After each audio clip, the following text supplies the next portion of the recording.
So in case you are interested, the Rebellion pay-per-view that Impact ran over the weekend was one of the most successful they have done for ages, and I just think that is absolutely faboo. Because let's face it, deep down right in our pockets, what we want is for all wrestling companies to be as successful as they can possibly be, because that will give us more entertainment, it will give the wrestlers more places to work, and ultimately it will leave the industry in a better place. And I know there are those few dudes on Twitter that just want some companies to burn, but they are very, very strange individuals. And that show on Sunday was so good, I've been really excited about the follow-up. I just want to say bravo to Impact Wrestling for giving me another doozy. Also, make sure on Sunday, 2 p.m. GMT, PST, whatever the hell it is, you tune in to Retro Ups and Downs. We're doing the Raw where Triple H ruined the wedding between Stephanie McMahon and Test. But for now, let's take the finger of power off and give the good bits an up and the bad bits a down for the latest episode of Impact.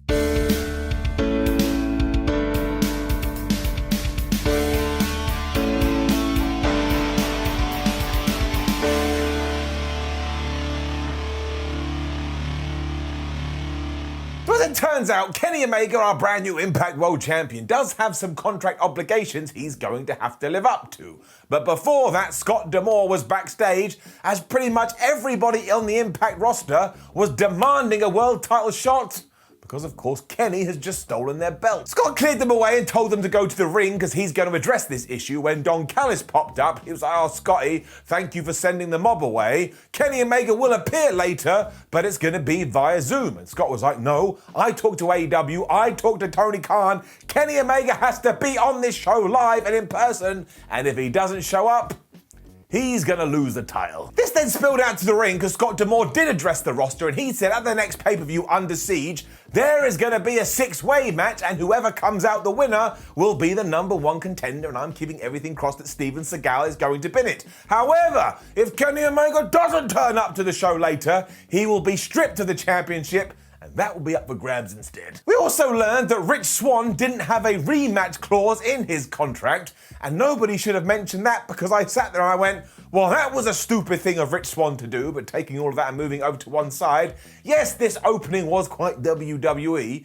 but Impact never does stuff like this. It was really entertaining, it set a hook, it built to the next pay-per-view. I thought it was pretty fun, just getting it up. We then got our first qualifying match, and it did hurt my brain just a little bit.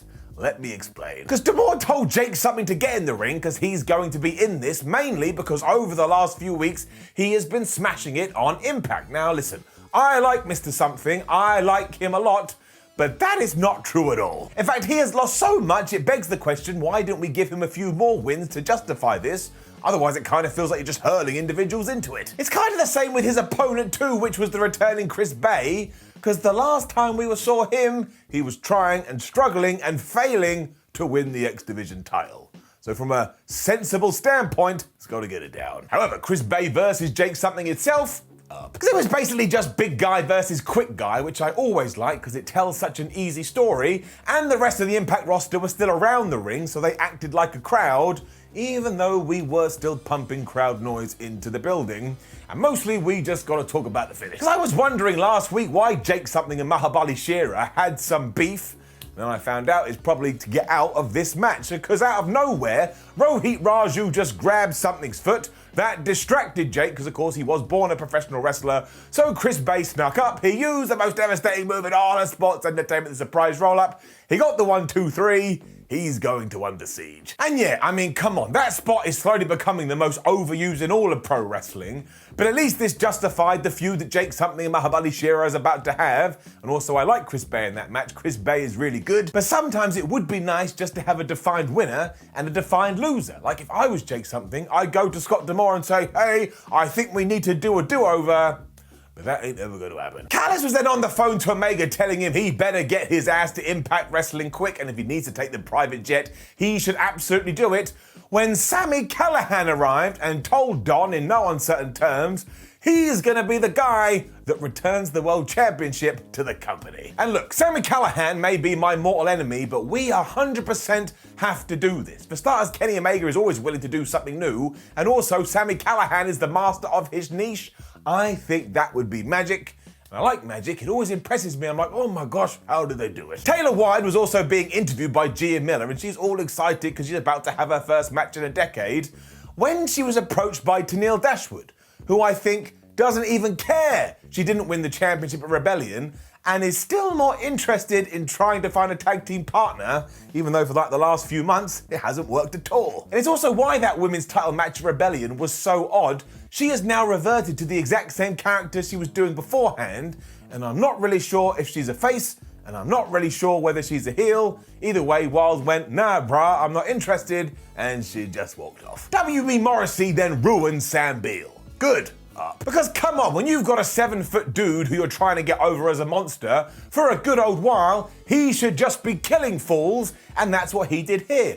He also won with a powerbomb. That was it, and that's all you need to do. I mean, he's not educated when it comes to how tall he is, but he can pick up a guy right above his head and chuck him to the mat. It just looks like it would ruin someone, so stick to the basics. He also cut a promo beforehand saying that he's aware the wrestling business is full of bad guys and he's one of them, so I thought that was a good line. But I don't even care about any of that. If you go and listen to interviews with the former Big Cass, he has been through the wars, and at one point it sounded like he may not even make it out the other side, so the fact that he has, and he's now a feature player in Impact Wrestling, well, it makes me feel all warm and fuzzy in my tum-tum. Gia Miller was then back, and this time she was talking to Deonna Purrazzo, Susan, and Kimberly. And because Kimberly is going to be taking on Taylor Wilde later, she was super duper confident. And in fact, she had so much self-belief, Deonna went, okay, cool, I'm gonna leave you to this, and I'm gonna go home. Before she did do that though, she went nuts at Gia because Gia insinuated that she was running away and she was scared. And then from nowhere, Havoc just walked up to our women's champion and stared at her. Now, one, in real life, you wouldn't just stare at someone, you'd at least have something to say, but also two, Impact, please do not get into a scenario where wrestlers just glare at each other and that means we're getting a title match.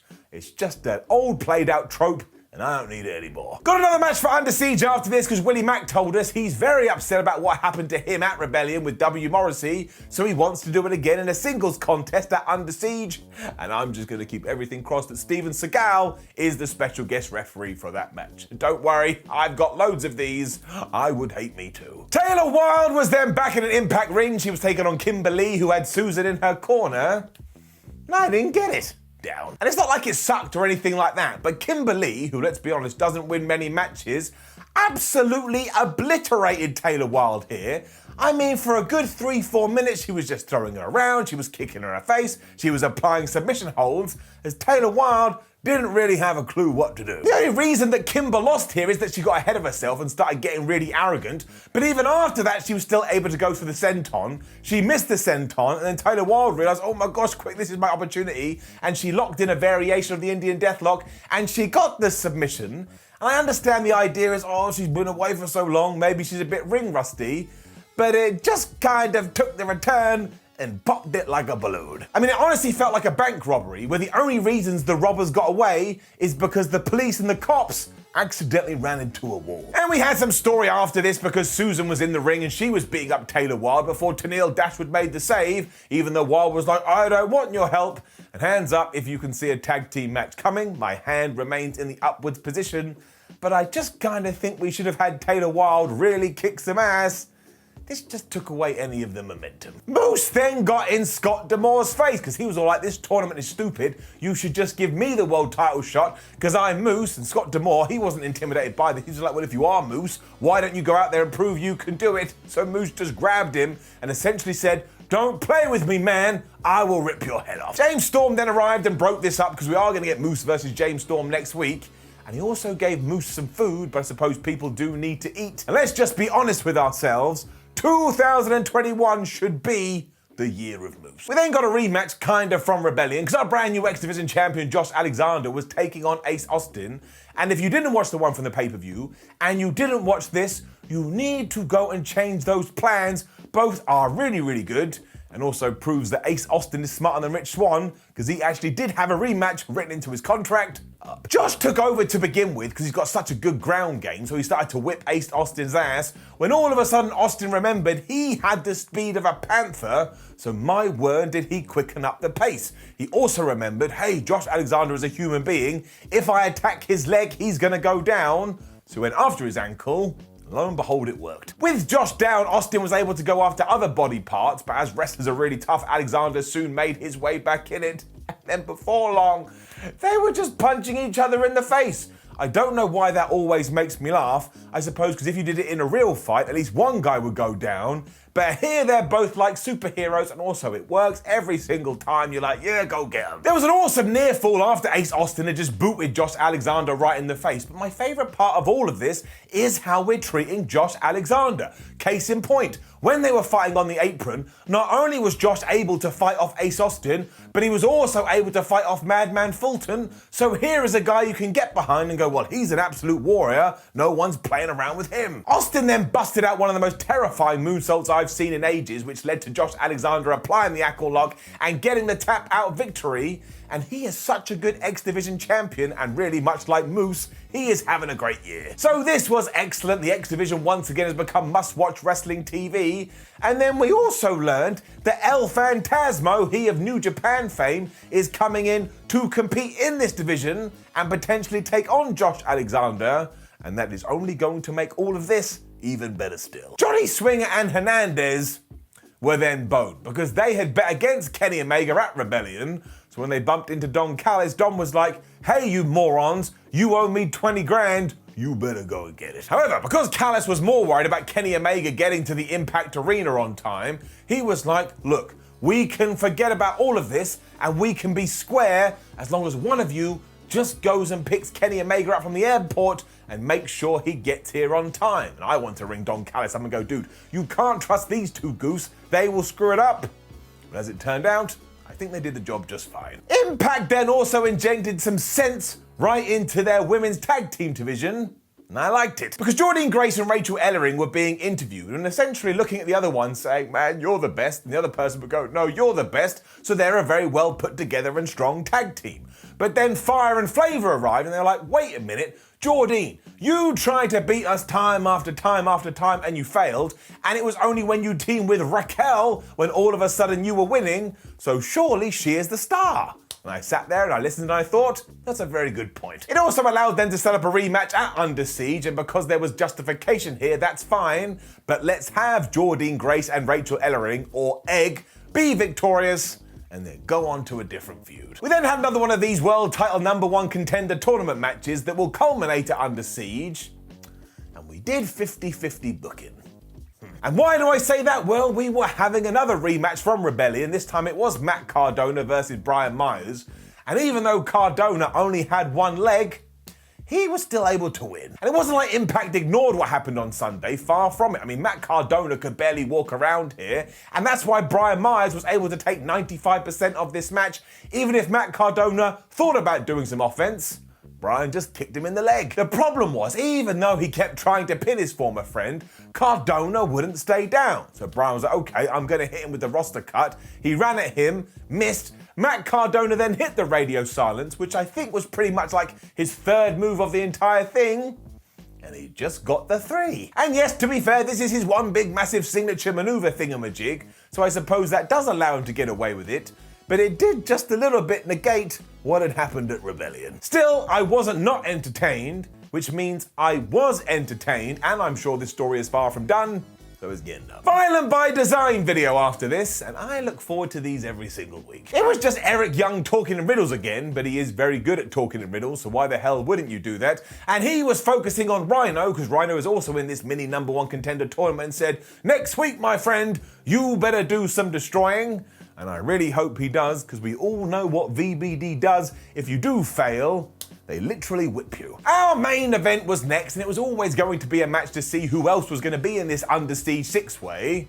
And it also tied into the fact that Kenny Omega needed to make the show in time, kind of like how the stories came together up. And it was Sami Callihan versus Eddie Edwards, so we do have to mention, hey, if you do plan to have Sami in a tournament like this, maybe don't have him lose at Rebellion, but Trey Miguel is in it as well, so I suppose it is justified. And also, is Sami versus Eddie the feud that will never die? They're like Batman versus the Joker, you can always give it to me. As always too, Callihan was going after Edwards' head because he wants to soften it up for the package pile driver, and I understand how disgusting that sounds, but Eddie was aware of this, so he was busting out stunners, and he even hit a Hurricane Rana from the top rope. Edwards also got a great near fall after a Blue Thunder Bomb, but Sami dusted himself off and was about to win the thing with a package pile driver when out from the back, here came the Good Brothers, and yes, here came Kenny Omega. So I like to think that he got to the arena, found out what Impact Wrestling's plans were, and was like, well, that's not gonna go down. Quick, boys, let's go and ruin everything.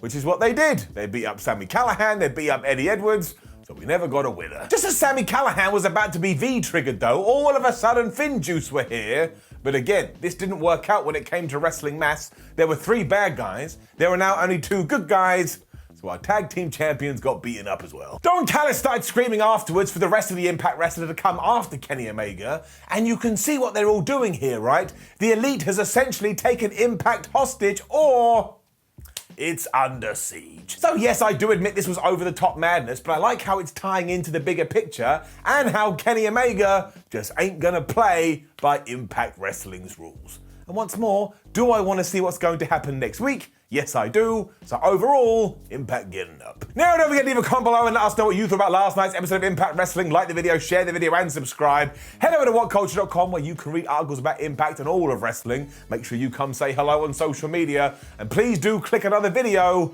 It's good for what ails you. My name is Simon for WhatCulture. Thank you for joining me as always. And join me again Friday, 2 p.m. BST, where we were up those downs back in November 1999 when Triple H crashed the McMahon Test wedding.